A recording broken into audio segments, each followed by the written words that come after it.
Yang di-Pertua Speaker, negara ini dilahirkan atas kesepahaman dan kemurnian hati kepimpinan wilayah Sarawak dan Sabah dan Singapura ketika itu. Asas pertubuhan kita adalah Perjanjian Malaysia MA 63. Namun perjanjian ini telah dirobek, dinodai dan dimungkiri oleh pemimpin Melaya sebelum ini. Sudah sampai masanya MA 63 ini ditunaikan dan jangan ada pihak yang terus lantang untuk menidakkan hak Sabah dan Sarawak. Asas penubuhan Malaysia ini adalah bersekutu bertambah mutu, bukannya bersekutu dan semua kamu sapu. Kerusi Parlimen kamu sapu, jawatan KSU kamu sapu, jawatan tinggi perkhidmatan kamu sapu, jawatan tinggi GLC, GILC kamu sapu, peruntukan tajaan program pendidikan MARA kamu sapu, jawatan guru khas Sarawak pun kamu nak turut sapu juga. Semua benda kamu nak sapu, di mana keseksamaan, keadilan dan prinsip equal rights yang kita sama-sama persetujui semasa pembentukan Malaysia. Saya ingin tegaskan, Akta Malaysia, the Malaysia Act 1963 merupakan akta parlimen di United Kingdom. Ini bukan agreement yang main-main. Ia diluluskan pada 31 Julai 1963 dan berkuat kuasa pada 16 September 1963. Ini merupakan peruntukan bagi Persekutuan Borneo Utara, Sarawak dan Singapura dan negeri-negeri sedia ada dalam Persekutuan Tanah Melayu untuk bergabung untuk menubuhkan Persekutuan Malaysia ini. Jadi, saya minta jangan ada mana-mana profesor daripada Melaya yang buta sejarah yang cuba merobek dan menidakkan hak kami daripada wilayah Sabah dan Sarawak.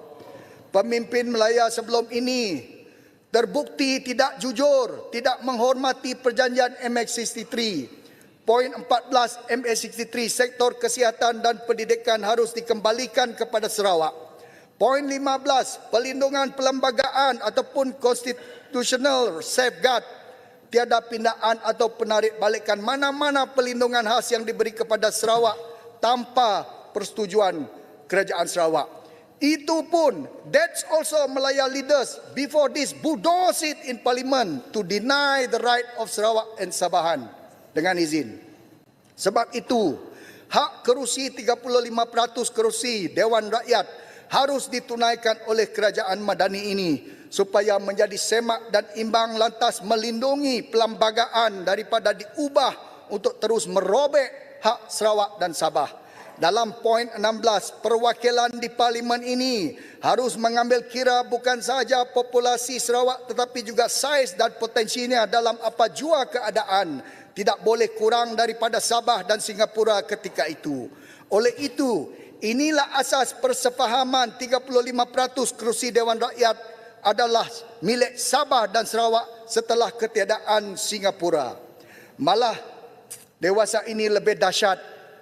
Pemberian hasil bersih di bawah artikel 112C, 112D bagi Sabah dan Sarawak dan dalam perlembagaan persekutuan pun tidak ditunaikan sepenuhnya. Namun dalam pembelanjaan ini saya berterima kasih kepada Yang Amat Berhormat Tambun dan Kerajaan Madani kerana telah memberi 600 juta masing-masing kepada Sabah dan Sarawak. Namun begitu ingin saya tegaskan, hakikatnya sampai hari ini Sabah belum menerima pemberian hasil bersih sebanyak 40% yang dikutip daripada Sabah. Kalau perkara dalam perlembagaan pun tidak dihormati, tak payah kita sembang kencang nak hormat rukun negara. Dalam rukun negara kita berikrar secara jelas untuk memertabatkan keluhuran perlembagaan. Kalau perkara dalam perlembagaan ini juga pemimpin Melaya sebelum ini abaikan, maka mereka tidak layak untuk berbicara mengenai integriti, berbicara mengenai tabik urus dan tata kelola yang baik dan berbicara tentang keadilan. Jangan main-main dengan Sarawak dan Sabah. Kita akan bangkit kalau perkara ini tidak ditunaikan. Oleh dengan itu, kesilapan dan ketelanjuran pemimpin lalu tidak harus dipertahankan dan diulangi oleh kerajaan Madani ini.